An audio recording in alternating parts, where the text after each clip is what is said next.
पश्यते। ॐ शान्ति शान्ति शान्तिः। We'll chant from mantra 1 to mantra 8 of Ishavasya Upanishad.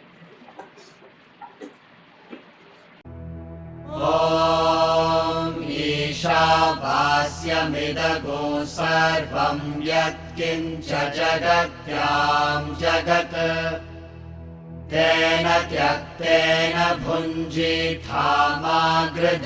कस्य स्विद्धनम् कुर्वन्नेवेह कर्माणि जिजीविषेच्छतगो समाः। एवं त्वयि नान्यथेतोऽस्ति न कर्म लिप्यते नरे। असूर्यानामते लोका अन्धेन तमसा वृताः तागुस्ते प्रेत्याभिगच्छन्ति ये केचात्महनो जनाः। अनेजदेकं मनसो जवीयो नैनद्देवा आप्नुवन् पूर्वमर्षत् तद्धावतो ज्ञानत्येति तिष्ठत्तस्मिन्नपो मातरिष्वा दधाति। तदेजति तन्नैजति तद्दूरे तद्वन्तिके तदन्तरस्य सर्वस्य तदु सर्वस्यास्य बाह्यतः यस्तु सर्वाणि भूतान्यात्मन्येवानुपश्यति सर्वभूतेषु चात्मानं ततो न विजुगुप्सते। यस्मिन् सर्वाणि भूतान्यात्मैवाभूद्विजानतः तत्र को मोहः कः शोक एकत्वमनुपश्यतः। सपर्यगाच्छुक्रमकायमव्रणमस्नाभिरगो शुद्धमपापविद्धम् कविर्मनीषी परिभूः स्वयं भूयाथा कथ्यतोऽर्थान्यदधात् शाश्वतीभ्यः समाभ्यः। The greatest message that all the Upanishads want us to grasp is that Brahman alone exists and the purpose of life is to realize the Brahman. This was nicely indicated in the invocatory mantra that we covered in the last class, that Purnam has come out of Purna and what remains is Purna. Therefore, it gives us a strong point for us to contemplate that what has actually emerged is something apparent. It is not something real. Because if really something has come out of it, then the original stock must have been reduced. But it is not so. From the experience of the self-realized masters and from our own limited experience of the world, which is the opposite, we come to the conclusion that Purnam always remains as Purnam only. Therefore, what is this phenomenal world, universe that we are looking at? It is nothing but a apparent reflection of that reality, and that is why the reflected entity also is Purnam, he says, because it reflects the qualities of the Brahman. It has no independent existence apart from the Brahman. Chapter 15, first topic, deals with this. In Bhagavad Gita you can revise how he talks about the great Ashwatha tree. That Ashwatha tree is standing on the main root, which is Brahman, and all the subsidiary roots are dependent on the main root. But it is the fool who thinks that this world exists without any foundation. In the 16th chapter, next chapter, Krishna talks about the Asuric people dismissing with such frivolous arguments that it is all play of lust. There is no foundation for the world, like that they say. But Upanishads are very clear that the foundation, that is Brahman alone, is the reality.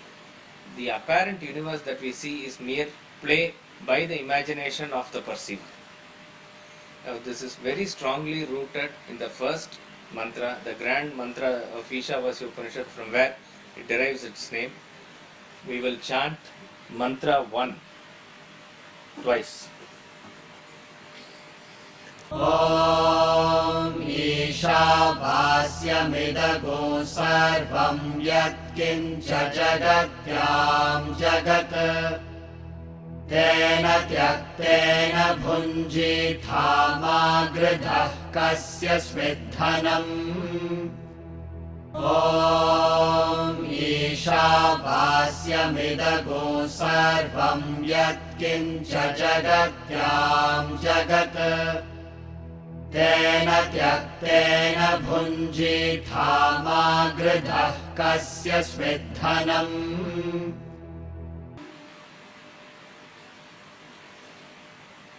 Om.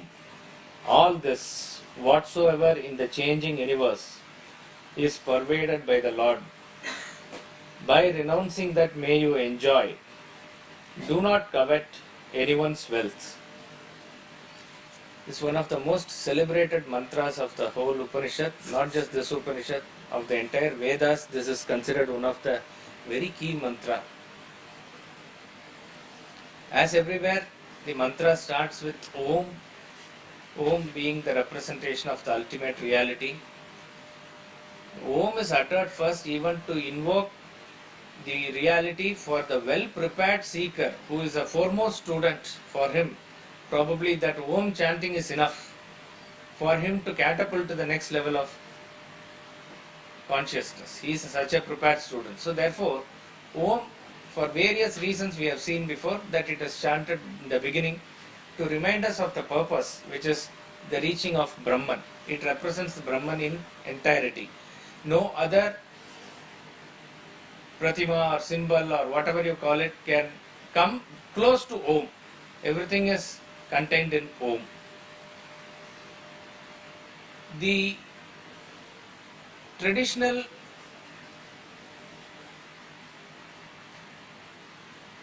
separation of the scriptures into 4 parts that we discussed before, it is the way in which it is arranged so that it caters to all levels of students.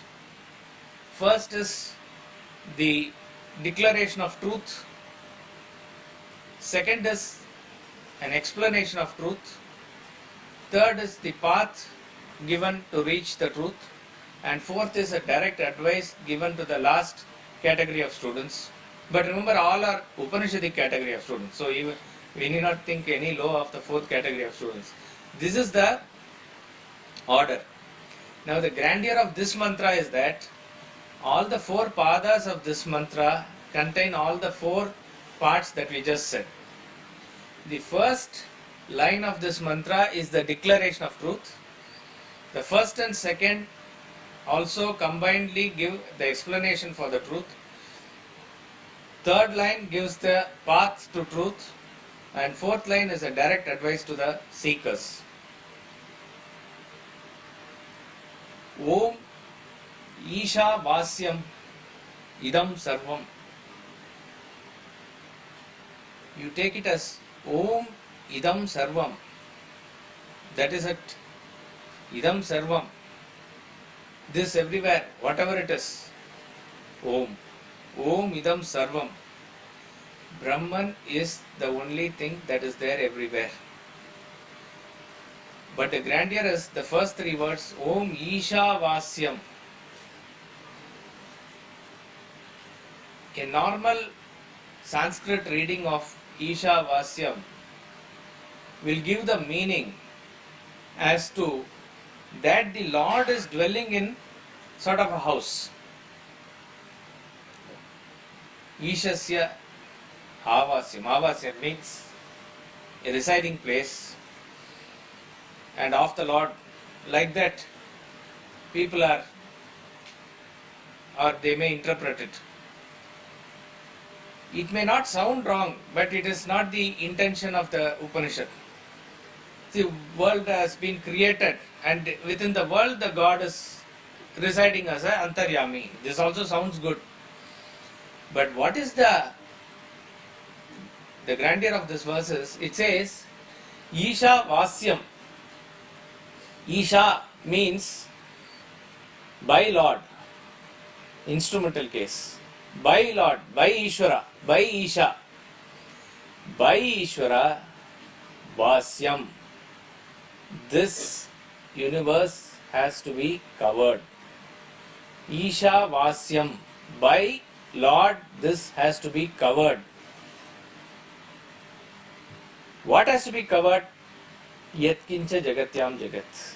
Whatsoever you perceive as universe, Jagat, that which is moving. That which is moving includes all the beings in the world, everything. That which is moving in the world, that which is contained in the universe, that which is perceived by us by names and forms, Isha Vasyam. Isha Vasyam means that has to be covered. In other words, your perception has to be in such a way that the universe with names and forms should disappear and it should be covered by the perception of Brahman. This is what is being said. Vasyam means it has to be done, like Kartavyam, like Vasyam, Isha Vasyam. By Lord, the universe has to be covered.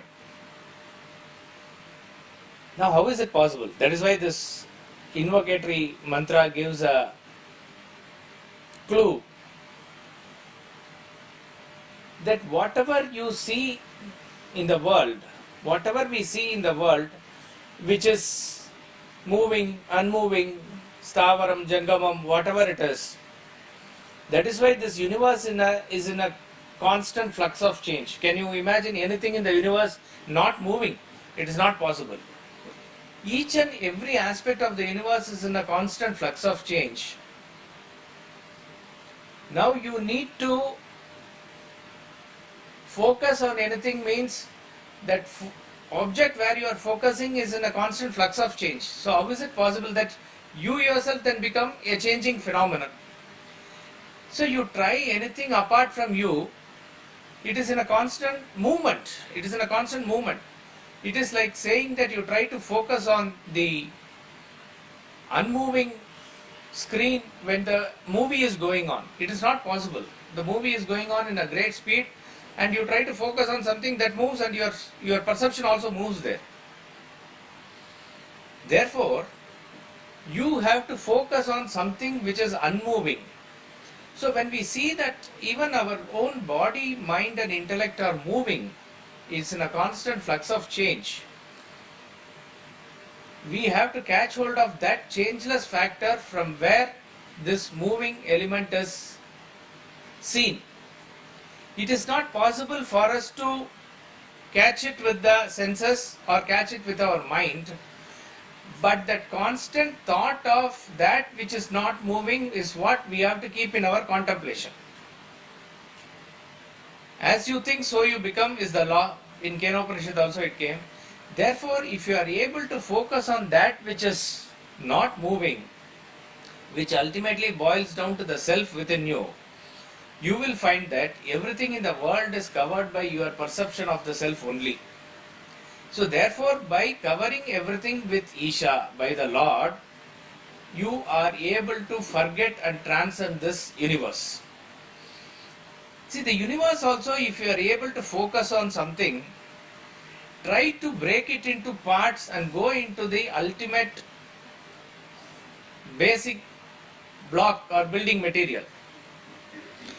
You can break it into molecules, you can break it into atoms, you can break it into further proton, neutron, electron, whatever it is. Break it further and break it further. You will come to a stage where you really do not know what it is, which is the basic building block of everything around us. When it comes outside, it gives a totally different picture. But when you go to the core element, it is one and the same. See, we are not talking about even a particular element taking different forms, like the famous example of carbon becoming charcoal and diamond. That is very clear example Swami Ramtirtha gives. But science says all other metals, including carbon or iron or gold or whatever it is, when you go into the core substance, it is one and the same. What makes them actually different is the various permutation and combination of the positioning and valencies of the atoms and the electrons which are present inside. Otherwise, you go inside, it is the same. We have said this experiment before. You take any color glass or glass bangle and break it independently, crush it, put it in a mortar and a pestle and crush it further and further till it becomes fine powder. The color of the powder is white. Yeah, for us it is white, it will appear as.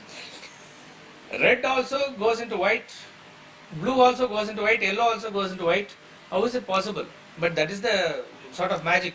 When it is built, it becomes colorful, but at the core it is not there. Science says that what is projected as 7 Vibgyorich colors through a prism is actually colorless light. So what is interesting is the light that is reflected and that we see has properties, has colors. But that original light which is getting refracted through the prism and is appearing before us as color is actually not having any properties. It is colorless. It is only propertyless, but it is not nothingness. That is what we have to remember. There is something, but that something has no attributes at all. But we are able to visualize only that which is giving us color, properties, etc. Exactly the same way, the solid seeming world, the universe that we are seeing, Jagat means it's a movement. This is the grand beginning of Bhagavad Gita lecture also by Krishna, chapter 2, verse 11. Gatasun agatasuncha nanushochanti panditaha. He says, the wise do not grieve for those who are going, those who are gone. Gatasun, agatasun, the living and the dead. Universe is one grand movement.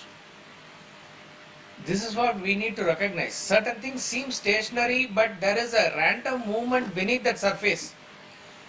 If you are able to have that type of a microscope, you will be able to see.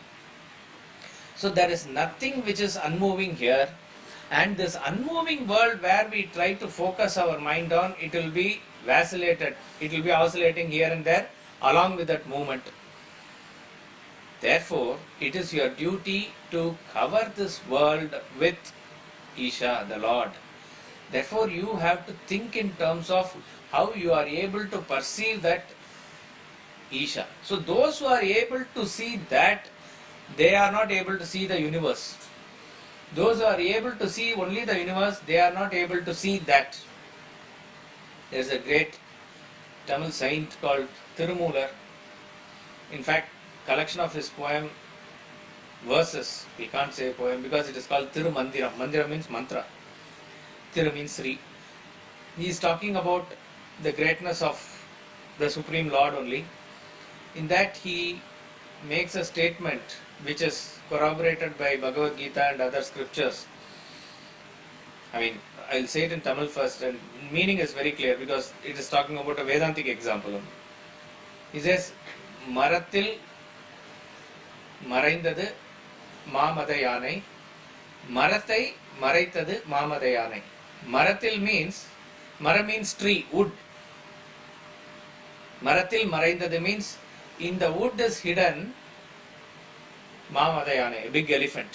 A big elephant is hidden in the tree. மரத்தில் மறைந்தது மாமத யானை மரத்தை மறைத்தது மாமத யானை.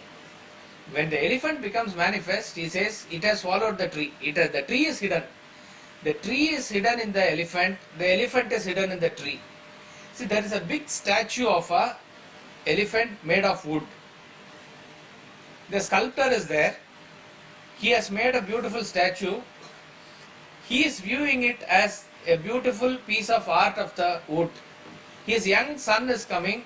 As he enters the room, he is very afraid because he is seeing a very big elephant. So the son is seeing only the elephant, and in that elephant what is actually hidden is the wood. He is not able to see the wood. He is seeing the form, he is seeing the tusk, he is seeing the trunk, he is seeing everything about the elephant and is getting afraid. It is his imagination, correct. The sculptor takes the son towards the elephant, makes him feel everything, and he assures him that it is wood only. Slowly, let us assume he grows and his vision changes that it is wood. Then what happens? The elephant is gone. He sees only the wood. So like that he says, Marathil maraindadu ma madayanai, Marathai maraitadu ma madayanai. Same thing like that he says, Parathil maraindadu par mudal bhudam. Param means para, that is supreme. Maraindadu, it is hidden. Par mudal bhudam means the 5 elements that is contained in the will. And for the ignorant, Parathai maraitadu par mudal bhudam.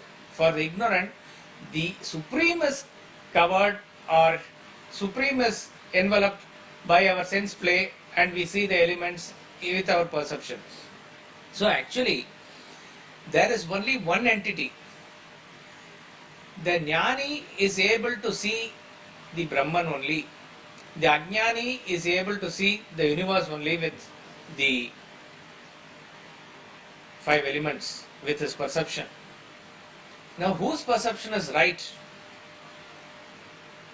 You cannot say, for you, your perception is right, and for me, my perception is right. You can say, somebody's perception is at a lower level, somebody's perception is at a higher level. So the next question arises as to whose perception is at the lower and whose is at the higher. It can never happen that a Jnani's vision comes back to the Ajnani's vision. It can only happen the Ajnani's vision gets enveloped into the Jnani's vision. See, the moment a person is able to see the rope, he can never see a snake. You try it. After you have seen the reality, which is the rope, you can try and see, but it will not appear. But for the moment when the snake is appearing, it appears very real and you are not able to see the snake. But then somebody leads you there, make you touch, and you are now convinced and your thought is also changed. From there, it can get into the vision that it is a rope. It is possible. Therefore, a child's vision will go into an adult's vision. An adult's vision will never go into a child's vision. Therefore, it is and the Guru or the Rishi is not going to enforce his vision upon us. He will only wait for you to grow up. That's all. That is the state of objectivity that he maintains. But he states the truth here that whatever you perceive in the world, you ought to cover it with that vision of the Lord. Now, how do we do it? That is what he is going to say in the next line. But remember that though we are not able to perceive the Lord, though we are not able to see or think directly, our thought should go in that direction by which it is centered around that. It is slowly, it is not a sort of a hypnosis, it is trying to actually see the reality. As I said, you go by any reason, logic and science, you are not able to fix anything that is having name and form. They are contained in time, space and causation, this tripod only. So you try to see anything beyond it, it has to lead you to something there.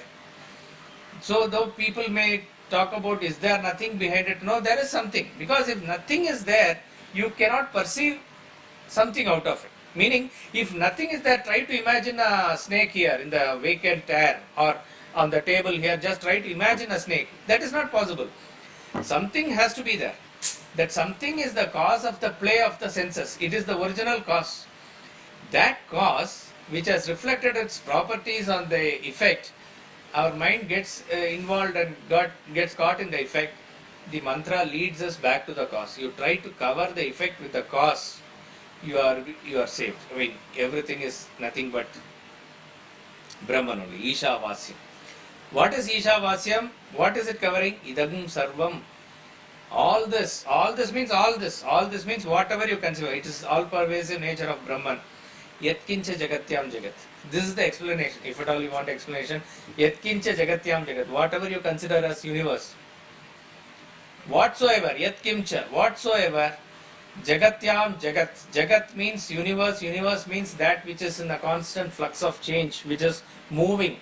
Jagatyam Jagat. So therefore, the emphasis of the first two lines of this mantra is that you have to convert your buddhi from Veda buddhi into Brahma buddhi. That's all. It is with that vision. It is with that vision you will be able to cover this. And the vision of great Mahatmas and all the great self-realized souls like Swami Ram Tirtha are all examples for this. They are not seeing a Chandala as a Chandala, a Brahmin as a Brahmin, a dog as a dog. Everywhere they are seeing only the Supreme Lord. Now, Bhagavad Gita gives an intermediary step that wherever you see something, try to first focus the Lord. That is the first stage. The last stage is given here where the Lord alone is seen, which is pervasive of everything. So there's a subtle difference there. So there he says, Vidya Vinaya Sampanne Brahmane Gavi Hastini. So wherever you see, it is a practice by which you reach this state. The state is given here as Isha Vasyam Edagum Sarvam. Now question is, how do we reach that state? How do we reach that state? Third line gives a beautiful path. Tena Tyaktena Bhunjita. Again a very beautiful statement. Tena Tyaktena Bhunjita. May you enjoy by renouncing that. Tena, by that. That refers to the Jagat that is given in the second line. By renouncing the world, may you enjoy. So therefore, here two words are given, renunciation, Tyaga and Bhunjita, Bhoga. Enjoyment and renunciation, both are given in the same line. It gives the grandeur of Vedanta that real enjoyment is in real renunciation only. There is no other way to enjoy. In fact, it is not asking us to renounce anything else except what is an impediment to enjoyment. We are very afraid that we will renounce everything in the world and we suffer. In fact, the truth is just the opposite. You will enjoy only by renunciation. Tena Tyaktena Bhunjita. Whatever is the impediment to enjoyment, that you renounce. He is in simple words saying, renounce the peel and enjoy the banana. As simple as that. You are not asked to throw away the entire fruit. That which is stopping you from enjoying, actually, that you have to renounce. And what is stopping us from enjoying? It is actually our lust, our craving. You try to see a normal person or a child in any activity, how they want to enjoy the world. They are so much running behind and craving and wanting. There's so much of avarice. In fact, it is that particular quality which actually stops him from enjoying what he is supposed to enjoy. A child is crying for getting a chocolate, and after so much of adamance it somehow gets a chocolate, let us assume. It is not able to feel that much joy as much as if somebody will give a chocolate when it is not expecting. So craving has already reduced. Even though you are able to get it, you are not able to relish it. And even that, how we relish it is, you may crush the chocolate within a half a minute and it's all gone. So the pleasure is actually gone. So Ram Tirtha says, our sensual pleasures we deal with in the same way as a child will deal with a flower. There's a beautiful flower. You want to keep it like this and enjoy, so you give it to the child. Child immediately what it does, it crushes it. It doesn't know how to handle. Exactly the same way, we really do not know how to even handle the senses that are given to us for pleasure's sake. It is proved, and Swami Ramtirtha gives a pretty decent time of talk on that, that even the sensual enjoyment of the highest order, which is the enjoyment enjoyed by a husband and wife of the marital bliss, even the physical bliss, is a result of renunciation only. The moment everything is thrown off and your thought of I am not the body is there, that is when the highest level of enjoyment comes there also. So it is actually renunciation. Boiling down to the smallest enjoyment of eating a laddu or a chocolate, where you need to slowly allow that sweet to melt in your mouth, it requires a patient detachment. That is renunciation. So without renunciation, there is no enjoyment. You are able to enjoy a movie because of detachment. You are able to enjoy a relationship because of detachment. The moment you get involved in any relationship, there is so much of bickering and quarrel. It can be any relationship between husband, wife, or mother, son, or any relationship. Wherever there is an involvement, the subject becomes one with the object, and there is no transaction of enjoyment there.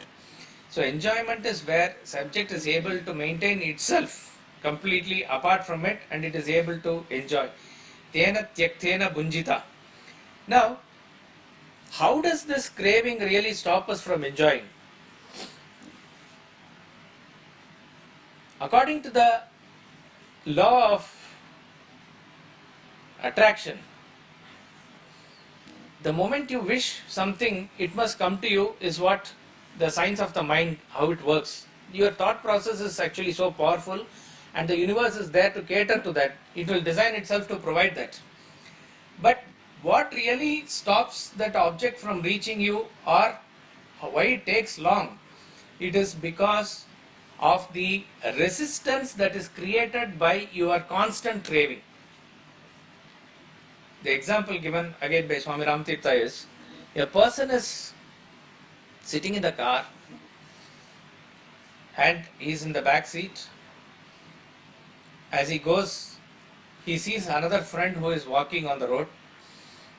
He wants to give a lift to that person. So he is opening the door, stopping the car, opening the door, and says, "Come in." But he doesn't do just that. He says, "Come in, come in, come in." He keeps on pulling him, and his hand is also pulling, but he is not able to come in because he is sitting there in the edge and blocking the way. So what he must do, he must say once "come in" or once pull him, and he must go inside. That going inside is actually withdrawing. Once you withdraw, you are creating space for the other person to come in that example. Exactly the same way, once you are able to desire something, if you are able to withdraw yourself and allow that space in you, the object of the desire has to come in. But we don't do that. That craving aspect of the mind constantly is able, it's only creating a resistance by which the object is not actually coming. And that is why various karma are given, etc., how to desire and how to keep that desire in the proper way.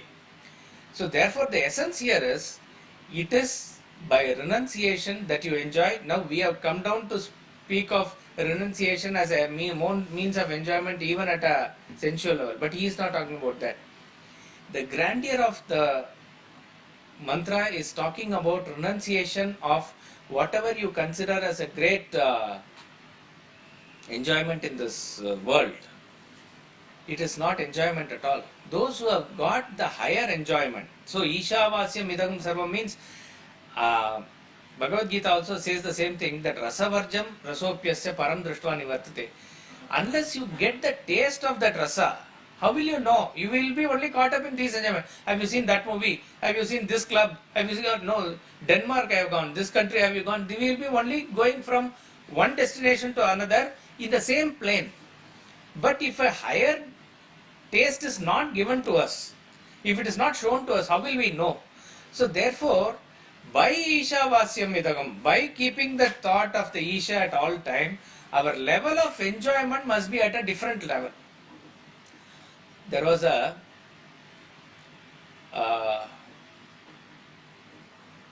a great saint Ramanujacharya was there, that all of you know. He, along with disciples, were there camping somewhere on the road on a warm day. A great wrestler type of a Pahalwan, very well built and a nice looking person. He was holding umbrella for a very beautiful lady, his lover or wife, we don't know. He is holding the umbrella and she is walking and he is walking behind. It seems unnatural. I mean, he is sort of a, commander-in-chief, like that type of a personality, but he is walking behind her, holding umbrella, but he has no grudges about it. He is walking with straight head. And everybody is laughing, and even the other disciples of Ramanujacharya are not able to control themselves looking at this unnatural sight. But how Ramanujacharya saw it was completely different. He saw some conviction in that person. That conviction that this is what I ought to do. That sort of some strong conviction he had, and he was doing it. So he went and asked him, why are you doing this? Will not the world laugh at you? Will not the society laugh at you if you do like this? He says, yeah, many people are laughing, but tell me why I should not do this. She is so beautiful and she deserves all this respect. I am sort of a slave to her. So therefore I consider this my privilege to do this. He was very happy with the answer because again his conviction was proved. He said he was a man of some conviction and he was openly saying it. He was saying what was inside. There was no shame about it, and he was very straightforward about it. So then he asks, what if I show somebody who is more beautiful than this? He says, impossible. More beauty than this is impossible, so it's out of question. He challenges, what if I show? He says, I will become a slave of not that person. I'll become a slave of you. Who has shown that person? So the story goes that he showed Lord Ranganatha, Vishnu, who was coming around in the street of Srirangam, and his mind really turned towards him, and he became one of the greatest devotees. This is many stories like this. Now the point is, unless he enjoys that higher sight, that higher enjoyment, why is he going to leave this? So therefore, if we have not got the taste, so what is the use of this class or a morning session like this or your own morning study? It might be a mechanical ritual to begin with, doesn't matter, still I would say continue. But it must get you that taste. Once a person has tasted doing yoga or going for a jog or a walk in the lake, why will he leave his getting late, that type of habit? Though it is, after that also, though it is difficult, but you have got a taste. That is the difficulty we also find, that once we have got the taste of a scheduled life in academy, to draw up a schedule outside and follow it, it is difficult. Early in the morning, get up 4 o'clock, then you do yoga, jogging, then breakfast. There is a series, routine of activity which is perfect discipline. But to maintain that all by yourself is very difficult. But once you have got a taste of it, by getting up late, you will be only agitated. You will not feel very happy about it. So, once a person gets a taste of the higher, only then a renunciation happens.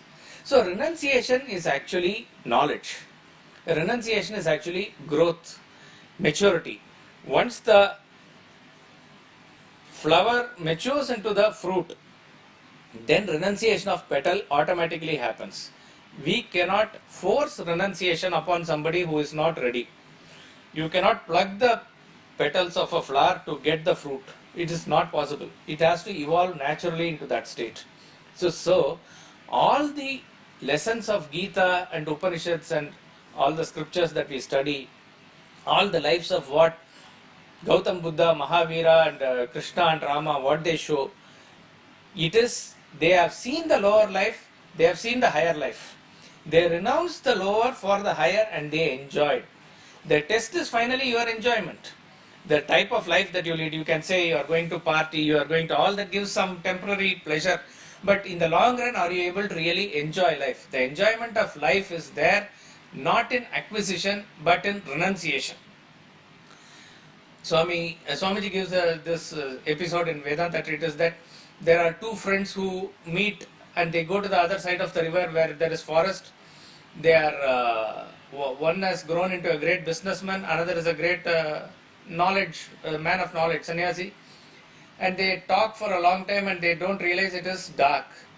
And when they reach the boat oarsman, he says, I cannot operate the boat now because it is very dark. So the businessman raises the money. He says, I'll pay you 5 times. So finally the boatman agrees and they cross over to the other side. And then he asks, see, you are thinking that you are leading a great life of renunciation, but tell me, if I had no money today, we would have been devoured by the wolves or some other creatures there. So who saved us? The other friend calmly replied, no doubt your money was helpful, but you think a little deeper. Was it your holding the money which saved us, or is it your renunciation? It's actually the giving away that saved. So that man thought of it very deeply and he became a wise person later on. So therefore, renunciation is the key everywhere. And that is what he continues in the last as giving advice. He says, Ma grida kasya sviddhanam. This is the lowest level that this mantra can come to. Do not covet anyone's wealth. In fact, it is the wealth, the craving that we were talking about, which stops the object of this thing from coming. That is the root cause of all the evil. See, Duryodhana was a picture of this only. From there comes everything else. All the bad words that you say, all the desire that comes out of it, greed that comes out of it, and anger, everything comes out of that only.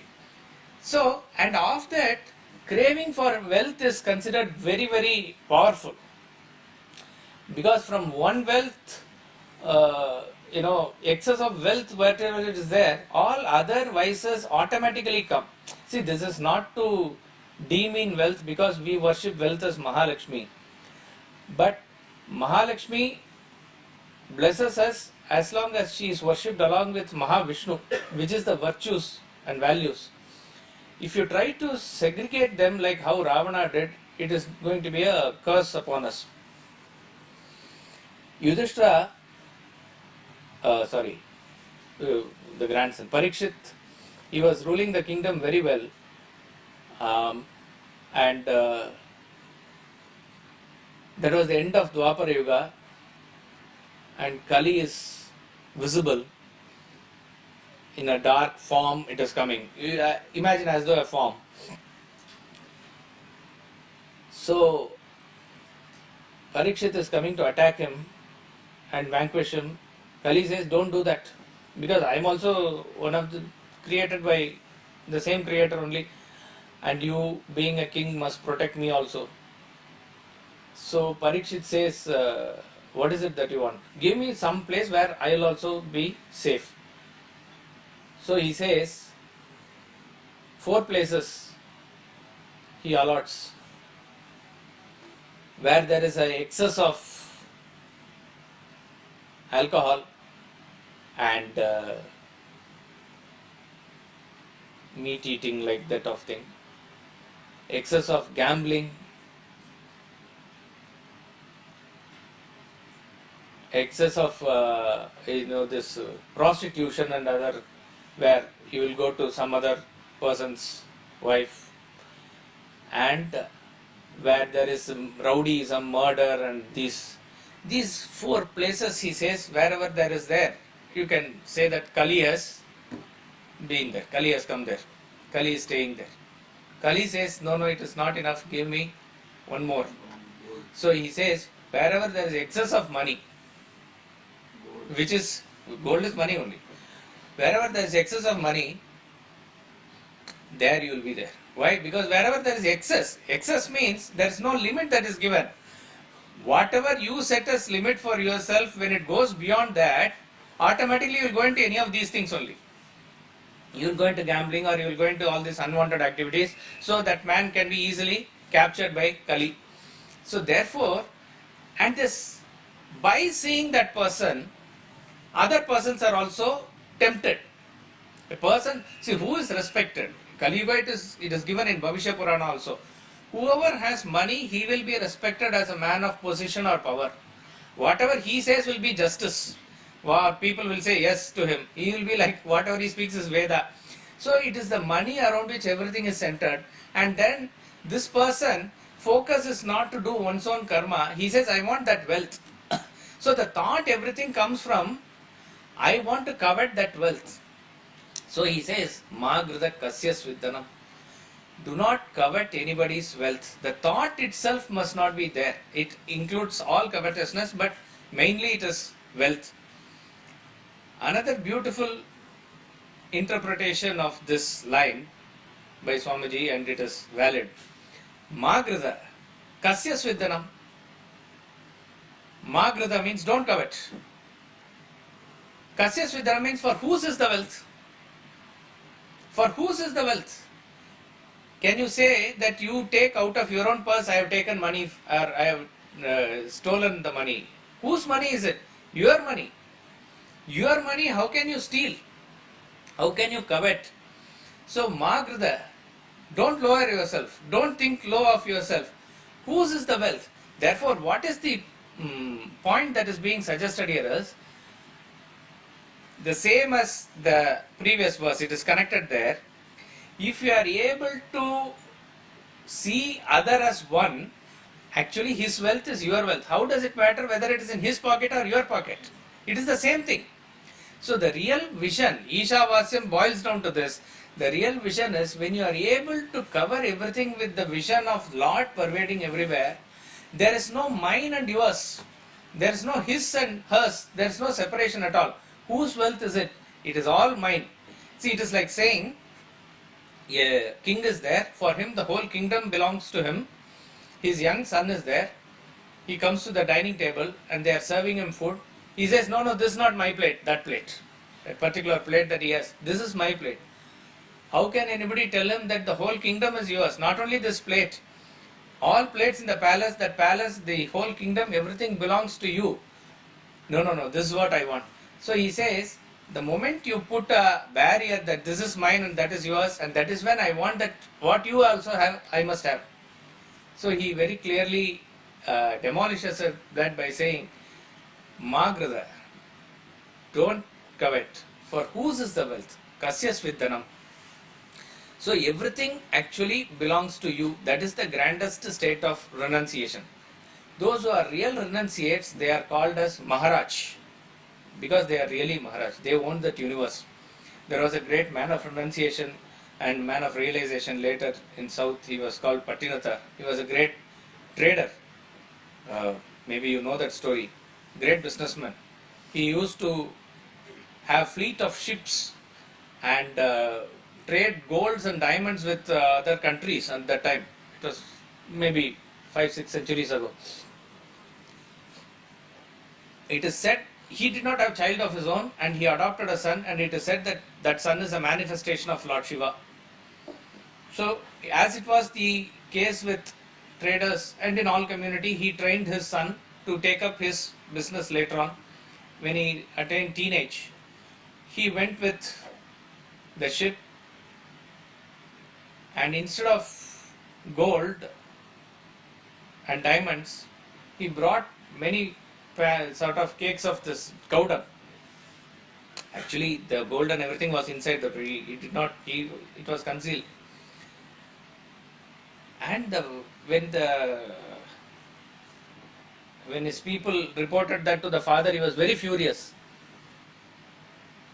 And he came to scold his son and beat him up. At that time, the son gives a piece of advice and he vanishes. And that's how we know that it was Lord Shiva. He says, even a broken needle will not come with you at the appointed time. He says that and he goes. And this strikes this person very deep. Afterwards, he never searched for the son because he knew somebody has come in the form of the son to give this advice only. And then he becomes a man of renunciation. He leaves his business, everything. He leaves his wife and mother and takes up sannyas. And as a Bhaikshacharyam, he even takes bhiksha in the same house and same street. And then he goes one step further, that he sits under a tree and he says, somebody, if they give me, I will eat, otherwise no. That sort of a vairagya he develops. But he has left the business and, say suppose if today very many big businesses are there, Tata, Reliance, if suddenly they close, it affects the whole economy. It affects the employee, it affects shareholders, it affects clients, various other businesses. So obviously the government will question. So similarly the king comes to him and he questions, tying just a towel, you are sitting here, what is it that you have achieved by leaving the big business and everything? So he says, all these years when we wanted something, we used to come to you, you were sitting and we were standing. Now I am sitting and you are standing. This is the difference, he says. Not arrogant, but they are actually Maharaj. So actually, whose wealth is it? Now there is no my wealth or his wealth or everything. He has taken up the whole world as his wealth. So where can there be any point of greed or avarice for that person? So he says, Ma grida kasya svidhanam. Now this mantra, the first topic, it is the topic of renunciation and meditation. Meditation is the contemplation of Isha Vasyam Idagam Sarvam, Yatkincha Jagatyam Jagat, and the path that of renunciation that is given. This is meant for the highest quality of seekers. Those who are well prepared, those who have reached the state or at least on the verge of reaching the state of renunciation, they are able to relate to this verse easily. You find no karma or anything that is given here. It's very clear that it is catering to nivritti marga, or the path by which you turn inwards into search of the self. There's no compromise. It's not working for a higher ideal goal and making poor people rich. All those things are not there.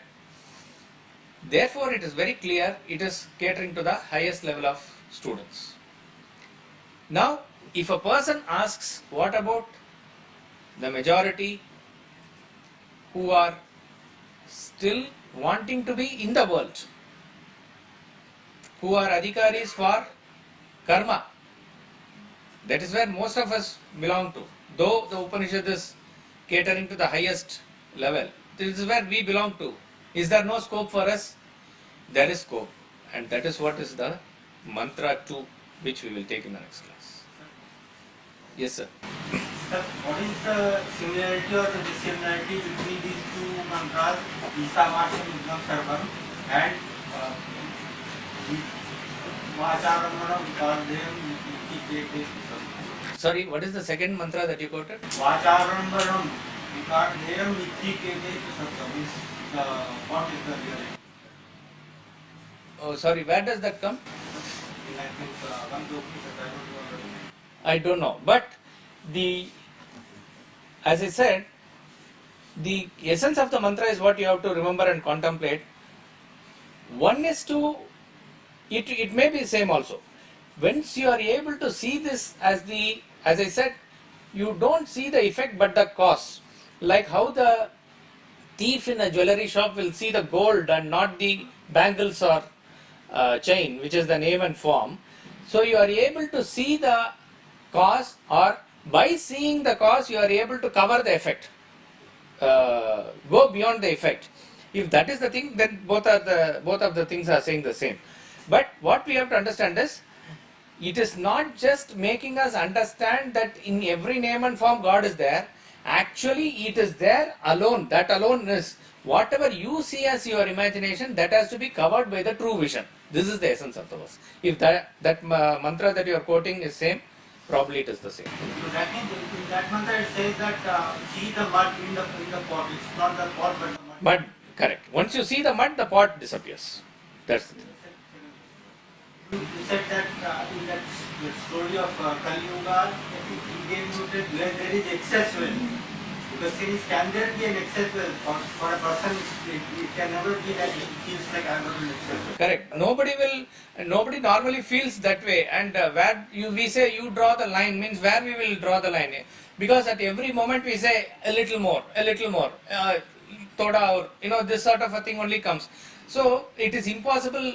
Even if a person genuinely wishes, because you go, I do not know, honestly, you go back to your own experience and say, at probably a time when you thought, I just need a house and a car and really I will be satisfied after that. And it is not that you were not satisfied, there was satisfaction. But it did not end there. It will be little more, and that kept on driving. And that is why it is Swamiji says in the seminar that money is an accelerator in your life. Once you start pressing it, the car will only go faster and faster. You can never slow down. So unless otherwise a person develops control, this is not to say that sit in a Mercedes car and go very slow. You have to drive fast. But unless you have the control mechanism in place, it is sure to meet with accident sooner or later. This is the law. Law of averages will catch up.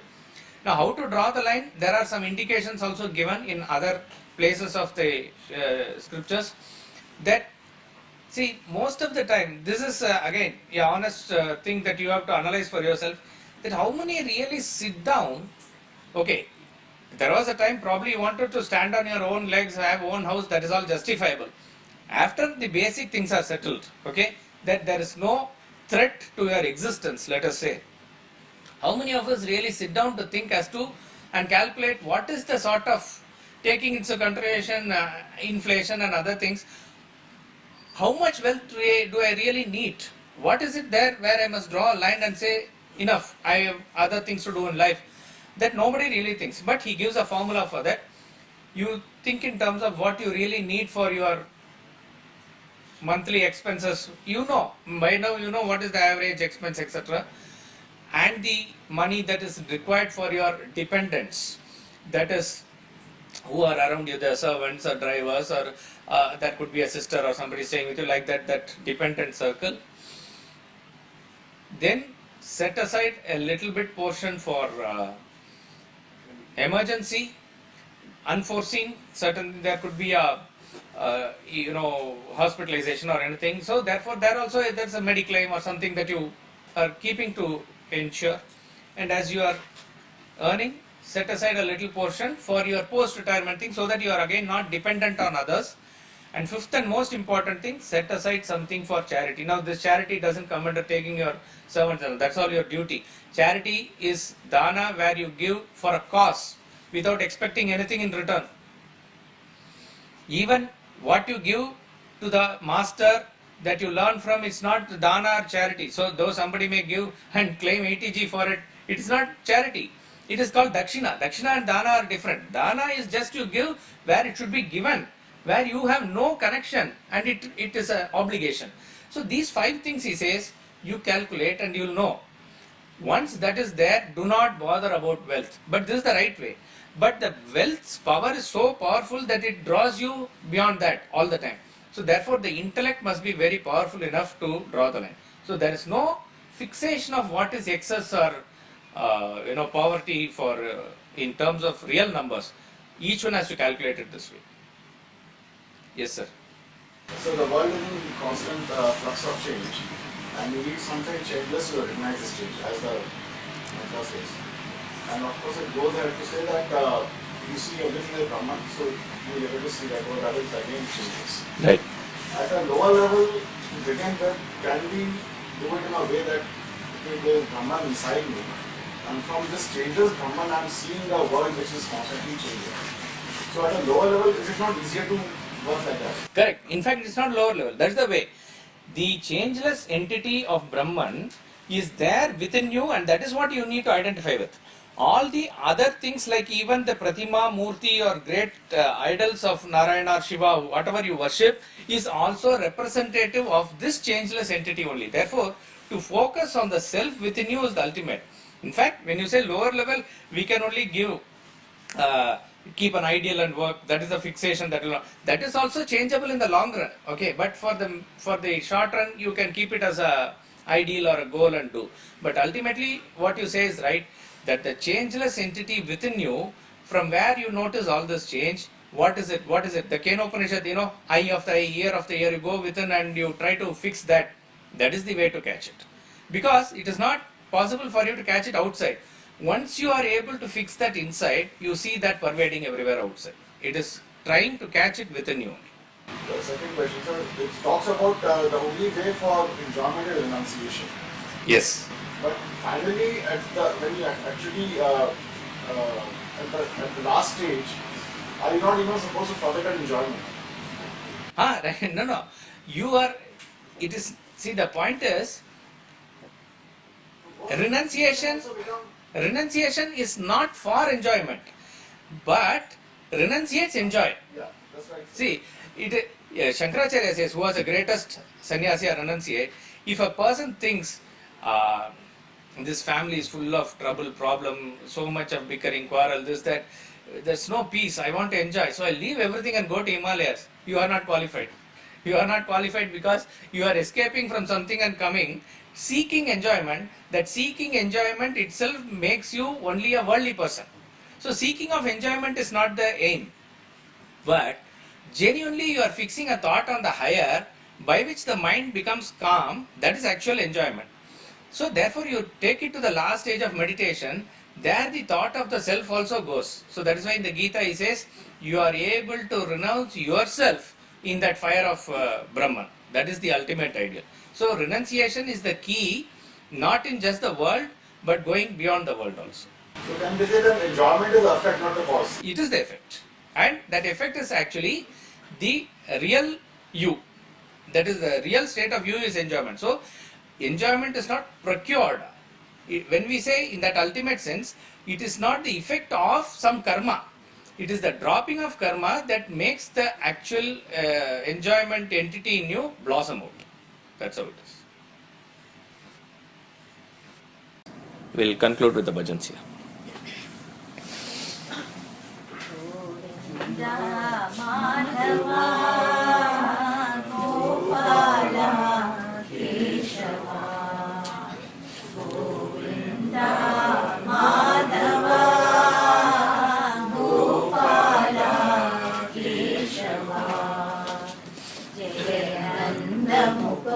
Ananda Govinda Radhe Gopala Jayananda Mukunda Ananda Govinda Radhe Gopala Govinda Madhava Gopala Keshava Govinda Madhava Gopala Keshava Giridhari Giridhari Jaya Radhe Gopala Giridhari Giridhari Jaya Radhe Gopala Ghanshyam Shyam Shyam Jaya Jaya Radhe Gopala Ghanshyam Shyam Shyam Jaya Jaya Radhe Gopala Jayananda Mukunda Ananda Govinda Radhe Gopala Jayananda Mukunda Ananda Govinda Radhe Gopala Govinda